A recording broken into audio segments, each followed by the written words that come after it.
हो, तुम्हारा और हमारा नाता आज का नहीं है। खूब ध्यान से सुनिए सत्संगी। ध्यान भजन करने में बड़ा बल मिलेगा और लगेगा कि नहीं हम भी कुछ हैं। गुरु महाराज ने कहा कि तुम्हारा और मेरा आज का नहीं है संबंध, हम लोग कई जन्मों से एक साथ हैं। गुरु महाराज की वाणी, हम लोग कई जन्मों से एक साथ हैं, तब आज एक साथ बैठ करके सत्संग कर रहे हैं। सहोदर जो एक माँ के पेट से जन्म लेता है वो कैसा सहोदर होता है हम आप तो जानबे करते हैं। हम लोग कैसे सहोदर हैं। ये जीवात्मा हमारे और आपके अंदर में रहने वाला जो जीवात्मा है कितना पुण्यात्मा है कि मालिक के साथ मालिक ने अपने से कहा कि कई जन्मों से हम लोग एक साथ हैं, तब आज एक साथ बैठ करके सत्संग कर रहे हैं। मतलब कि मालिक के साथ यह जीवात्मा कई जन्मों से एक साथ है। और एक बार गुरु महाराज ने कहने की कृपा की कि सब दिन तुम लोग हमसे कुछ पूछते हो, आज हम तुम लोगों से पूछेंगे। तो जो महात्मा सब थे, संत मत के सब वरिष्ठ महात्मा, महर्षि संत से भी परमहंस जी महाराज, राम लगन बाबा, अभी आचार्य श्री है, भगत बाबा, जितने उनके बड़े बड़े सेवक थे, जितने वरिष्ठ शिष्य थे, सबके सब मौजूद हैं। सबके सामने गुरु महाराज ने कहा कि सब दिन आप लोग हमसे पूछते हैं, आज हम आप लोगों से पूछते हैं, आज हम पूछेंगे। सबके मन में हो गया पता नहीं गुरु महाराज क्या पूछेंगे। तो गुरु महाराज पूछते हैं,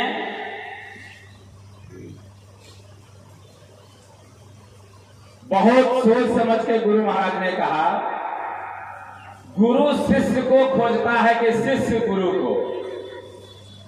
प्रश्न किया गुरु महाराज, गुरु शिष्य को खोजता है कि शिष्य गुरु को। उसमें एक महात्मा ने कह दिया अपनी भाषा में, जो हम लोग बोलते हैं अंगिका में, हुजूर हमरे सब ना अपना को खोज ले लिए, मने शिष्य ही गुरु को खोज लिया, हम इसने अपना खोज ही ले लिए। तो गुरु महाराज इतने हंसे, बाबा बराबर सुनाते हैं इस प्रसंग को, इतने हंसे गुरु महाराज, इतने हंसे कि बागी लग गया गुरु महाराज। हंसते हंसते खाली शिष्य यही बोला कि हम ही लोग ना हुजूर आपको खोज लिए। तो इतने हंसे गुरु महाराज, जब हंसते हंसते शांत हुए तो गुरु महाराज ने जो कहने की कृपा की सो सुन लीजिए, याद रखिए जीवन भर। गुरु महाराज ने कहने की कृपा की कि शिष्य को वह आंख कहाँ जो गुरु को खोज ले। शिष्य को वह आंख कहाँ जो गुरु को खोज ले। मतलब गुरु शिष्य को स्वयं खोज लेता है।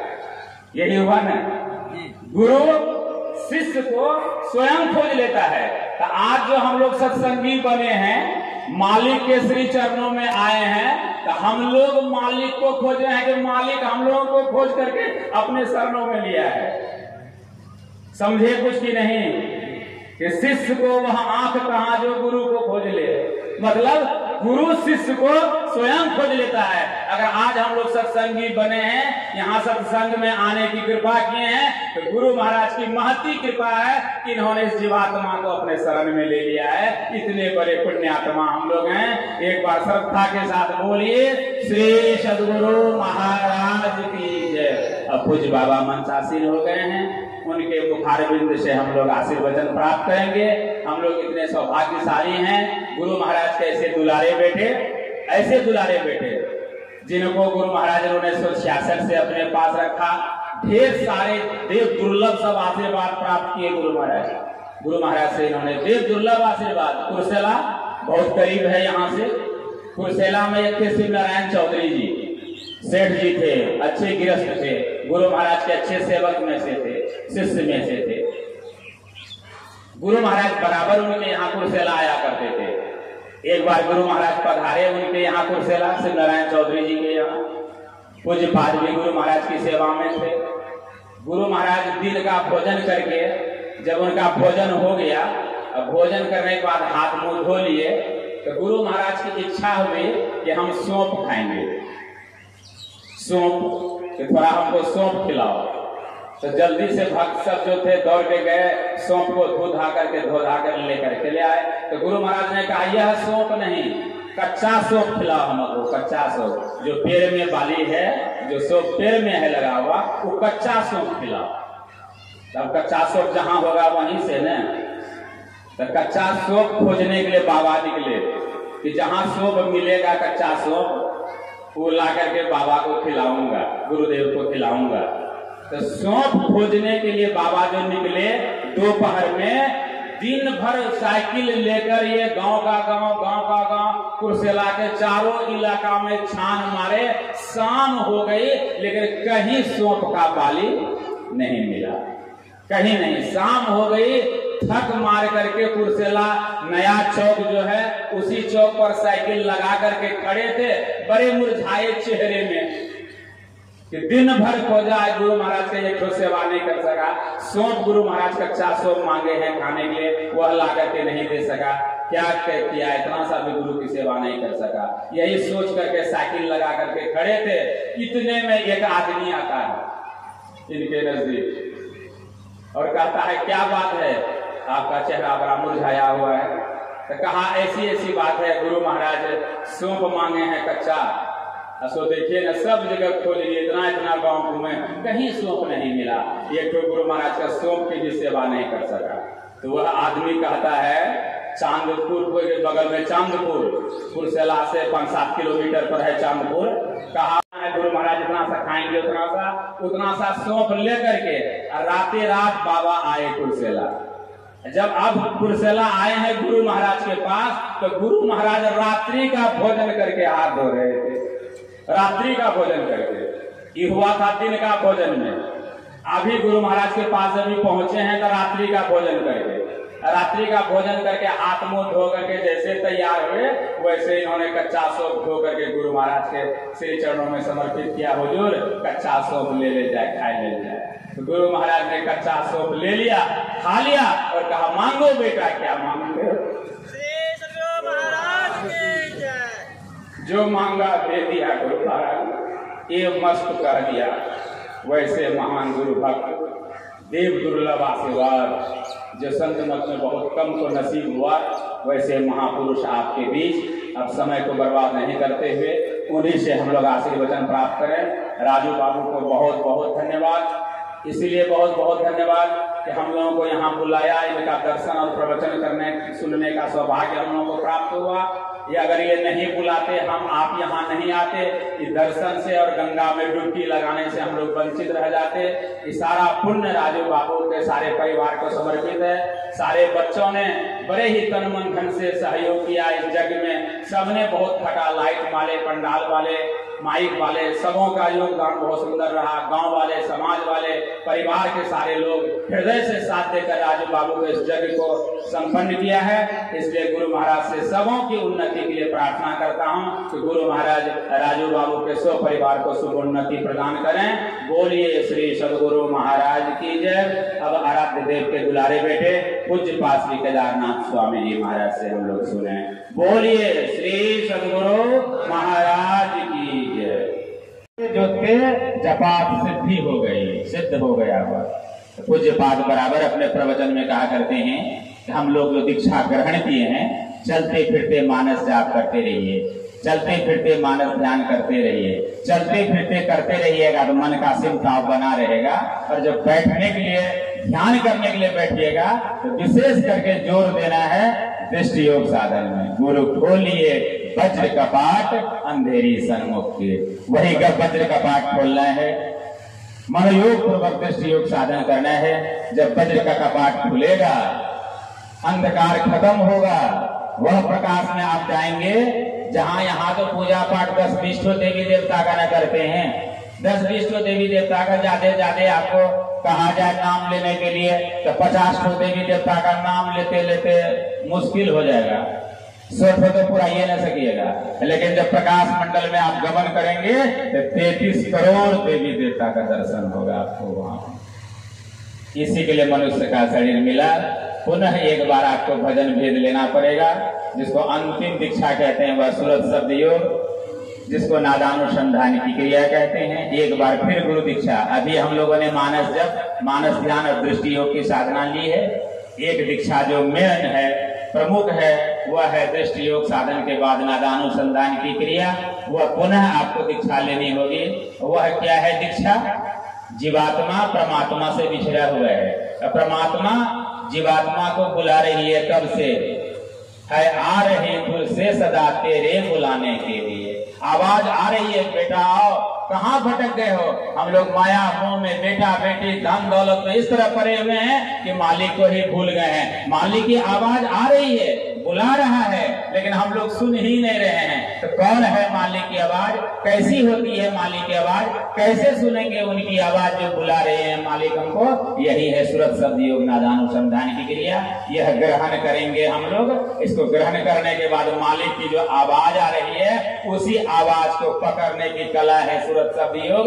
उस आवाज को पकड़ करके जो गया साहब को खोजने, आपके गया हेरा है जी। बूंद समाना समुद्र में, यह जाने सब कोई, समुद्र समाना बूंद में मुझे बिरला कोई। बूंद जीवात्मा, समुद्र परमात्मा, बूंद समुद्र में मिलकर के एकम एक हो जाएगा। मानव जीवन सफल होगा। सुंदर है पाड़े ते गली पानी हो ही रही है। यह मानव जीवन सार्थक और सफल हो जाएगा। इसी के लिए मनुष्य का शरीर मिला है। अगर मनुष्य शरीर पाकर इतना सा कर्म कर रहे हैं तब तो जय जयकार। अगर नहीं कर रहे हैं तब तो बड़ी भारी हानि में जाना पड़ जाएगा। कुत्ता घोड़ा गधा बिल्ली के शरीर में जाना पड़ेगा। इसलिए अब की पासा ना फिरे तो फिर 84 जाए। 84 में चले जाएंगे। 84 से बचने के लिए संत सदगुरु से सद्युक्ति सीख करके ध्यान भजन सत्संग कीजिए। मानव जीवन की सफलता और सार्थकता इसी में है। एक बार श्रद्धा के साथ बोलिए, श्री सदगुरु महाराज की जय। अब माइक किधर जा रहा है? गुरु महाराज की इच्छा हुई कि हम भुट्टा खाएं। भुट्टा खाने की इच्छा हुआ गुरु महाराज की, भुट्टा खाएंगे गुरु महाराज। अंतिम में भी उनका था एक आठवा दांत जिससे चिबा लेते थे। गुरु महाराज की इच्छा भुट्टा। उस समय अब तो मकई की खेती 12 महीना होने लगी अपने इलाके में, लेकिन उस समय में सीजन में होता था। जिस समय गुरु महाराज ने कहा कि हम भुट्टा खाएंगे, उस समय मकई का सीजन नहीं था, लेकिन गुरु महाराज ने कहा भुट्टा खाएंगे। तो महर्षि संत सेवी परमहंस जी महाराज ने पूज्यपाद को बुलाया केदार बाबा को। गए यहाँ प्रणाम किया कि हुजूर क्या आदेश है? कहा अरे गुरु महाराज भुट्टा खाने के लिए खोज रहे हैं, भुट्टा खाएंगे। तो कहा जाते हैं भुट्टा खोजने के लिए। कहा आजकल मकई का समय कहाँ है? कहा गुरुदेव बोले हैं भुट्टा खाएंगे, कहीं न कहीं भुट्टा होगा जरूर। तो चल दिए भुट्टा खोजने के लिए। कहाँ जा रहे हैं? गंगा जी के उस पार। गुरु महाराज भुट्टा खाएंगे, वही भुट्टा के खोज में गाड़ी पर बैठे हुए हैं। दोनों तरफ देखते हुए जा रहे हैं खेत कि कहीं मकई का जहां मिलेगा खेत देखेंगे, वहां गाड़ी रोकवा करके उतर जाएंगे और जिसका खेत है उससे मालिक से मिलकर पैसा से हो, मंगनी में हो, जैसे हो, भुट्टा लेकर लाके गुरु महाराज को खिलाएंगे। गाड़ी पर जा रहे हैं और रास्ते में गाड़ी एक्सीडेंट कर गई। और एक्सीडेंट गाड़ी जहाँ की वह पहाड़ के ढलान पर, खूब ऊंची पहाड़ी पर। उस पहाड़ को जानवे करते हैं, खाली पहाड़े पहाड़। हमारे साधु जी अभी आए हुए हैं, उधर के अमरपुर के हैं। गंगा जी के उस पार के पथरीली जमीन है। कहा रात में तो हमको मुश्किल हो गया, ठंडा लग गया, और वहां तो पंखा चला के सोते हैं, एको दिन बिना पंखा खाने। तो इलाका अलग है, पथरीली है, पहाड़ी वाला है। वहाँ पहाड़ी वाला इलाका में गाड़ी जा रहा है, पहाड़ पर गाड़ी चल रहा है, वहां एक्सीडेंट। अब गाड़ी जो उलटता है, उलट रही है गाड़ी, आधा गाड़ी डूब गई है। जाएगा तो रास्ता पर कहाँ नट भालू जाएगा उसका ठिकाना नहीं है। ऐसा ढलान पर गाड़ी अब उलट रही है। इधर देखिए बाबा प्रार्थना करते हैं कि गुरुदेव मैं तो जा रहा था आपके लिए भुट्टा लाने के लिए, हुजूर की इच्छा थी भुट्टा खाएंगे, भुट्टा खाने जा रहा था, अब तो दुनिया से चला, आपकी सेवा भी नहीं कर सका। वहाँ पुकारते हैं गुरु महाराज को गाड़ी पर कि अब तो चला, अब मेरा जीवन आपके हाथों में। कुप्पा घाट में क्या होता है सो देखिए। गुरु महाराज दिन का भोजन करके बरामदे पर एक केम खाट था, लकड़ी का बना हुआ, अभी भी है। तो हम लोग उसको क्या करते थे, केम खाट को खोल करके लगा देते थे, उसी पर बिछावन बिछा करके गुरु महाराज लेटते थे दिन में भोजन के बाद। वही केम खाट पर गुरु महाराज लेटे हुए थे और उनकी छड़ी लाठी वो अपने पास, जहां वो रहते थे लाठी अपने पास में रखते थे। गुरु महाराज ने कह दिया था जब मैं शरीर छोड़ दूंगा हमको जलाओगे तो हमारे साथ में हमारा लाठी भी जला देना। इसलिए जब हम लोग गुरु महाराज को जला रहे थे तो गुरु महाराज की लाठी को भी हम लोगों ने जला दिया, आदेश था गुरु महाराज का। तो लाठी लेकर के गुरु महाराज लेटे हुए थे, यहाँ गाड़ी उलट रही है, बाबा प्रार्थना कर रहे हैं कि अब तो मैं चला दुनिया से, आपका सेवा नहीं कर सका, भुट्टा नहीं खिला सका। अब गुरु महाराज यहाँ तुरंत क्या करते हैं, वो लाठी लेकर के दीवार में सटाते हैं और चिल्ला चिल्ला के कहने लगते हैं उल्टो कैसे उलटते हो, उल्टो देखे कैसे उलटते हो, उल्टो कैसे उलटते। दीवार में लाठी लगा दिए, चिल्ला रहे हैं उल्टो कैसे उलटते हो। अब समूचा आश्रम वासी में मेला मेला हो गया, देखने वाला सब आकर के गुरु महाराज के नजदीक हैं। सरकार लाठी लगा दिया है दीवार में, उल्टो कैसे उलटते हो, उल्टो कैसे उलटते हो, ये यहाँ कह रहे हैं। और वहाँ जो गाड़ी है वो पहाड़ में आधा उलट के चुंबक की तरह सट गया। जैसे चुंबक में पैसा सट जाता है वैसे गाड़ी सट गया, वहाँ आधा उलट करके लसका हुआ है गाड़ी चुंबक की तरह। अब देखने वाला अबाक है कि कौन खेला हुआ, कि पहाड़ के ढलान में गाड़ी चुंबक की तरह सटा हुआ है। जो गाड़ी पर बैठे थे हल्की फल्की चोट उठ लगी, लेकिन कि पूज्य बाबा को कोई चोट उठ नहीं लगी, सबके सब उतर गए गाड़ी पर से। गांव वाला देखने वाला तमस्गिर ढेर हो गया, सारे लोग आए, सब मिल करके गाड़ी को ठेल करके गाड़ी को रोड पर लाए। जब गाड़ी ठीक हो गई सबके सब बोलने लगे कौन धर्मात्मा है, कौन इसमें पुण्यात्मा बैठे हुए थे, गाड़ी चुंबक की तरह लसक गई, गाड़ी उल्टी नहीं, ये आप लोग के पुण्य प्रताप का देन है। तो बाबा क्यों बोलेंगे हम पुण्यात्मा हैं, हम प्रार्थना किए हैं। गाड़ी जब ठीक हो करके सब बैठ गया, गाड़ी जब खुल गई तब गुरु महाराज ने लाठी नीचे कर लिया कि अब हो गया। अभी तक नहीं कोई जान रहा था क्या हुआ। जब बाबा गए जाते जाते भुट्टा खोज ही लिए, भुट्टे की खेत मिल ही गई मकई की, भुट्टा ले ही आए। भुट्टा ला करके संत सेवी जी महाराज के हाथों में दिए, हुजूर भुट्टा लिया जाए। भुट्टा को पकाया गया, संत सेवी जी महाराज ने अपने हाथों से भुट्टा को गुरु महाराज को खिलाया। पूरा भुट्टा गुरु महाराज खा गए। थोड़ा सा भुट्टा जब बच गया, थोड़ा सा, तो संत सेवी जी महाराज ने कहने की कृपा की हुजूर पेट खराब हो जाते, ढेर से बूढ़ शरीर से कमजोर छे, ज्यादा खैला से पेट खराब हो सके छे। तो आखिरी में थोड़ा सा प्रसाद के रूप में बच गया, जिसको कुछ संत सेवी जी महाराज ने खाया। उसको गुरु महाराज भुट्टा खा करके अपने जीवन अपने अरमान को तृप्त किए और पूज्य पाद के जीवन को बचाया। कहाँ वो भुट्टा लाने जा रहे थे, गाड़ी कहाँ उलटती थी, यहाँ लाठी कहाँ लगा था। ऐसे गुरुदेव के दुलारे बेटे हमारे बीच मौजूद हैं। वो अब समय को बर्बाद नहीं करते हुए शांत भाव से आप लोग, थोड़ा समय इसीलिए ज्यादा हो गया है पूज्य पाद के मंच पर, इसलिए थोड़ा विलंब से आए हैं। तो हमारे साधु जी की इच्छा है, जो जग करता है राजू बाबू, उनकी इच्छा है कि जो हमारे सत्संगी भाई बहन पधारे हैं वो भंडारा का कार्यक्रम है, अभी भी बिना खाए पिए आपको जाने नहीं देंगे। वो उनकी इच्छा है, भंडारा तैयार हो रहा है, तो भंडारा आप लोगों को खा करके जाना है, बिना खाए कोई नहीं जाइएगा, नहीं तो इसके प्रेम में खोट रह जाएगा आपको। बड़ी प्रेम से बड़ी श्रद्धा के साथ भंडारे का कार्यक्रम इन्होंने अभी किया है। अभी का भंडारा ग्रहण करके आप लोग जाएंगे, इसलिए सत्संग थोड़ा सा विलंब, चूंकि भंडारा उधर बन रहा है। नहीं तो हम लोग का संत मत के समय के अनुसार अब आरती हो जानी चाहिए थी, लेकिन सारो जी के विशेष आग्रह के बाद ऐसा किया गया है। इसलिए अब मैं माइक पूज्य पाद की ओर बढ़ाता हूँ, उनसे आग्रह करता हूँ कि वे अमृत में प्रवचन से हम लोग को लाभान्वित करें। परमाराध्य श्री सदगुरु महाराज के दुलारे बेटे पूज्य पाद श्री केदारनाथ स्वामी जी महाराज।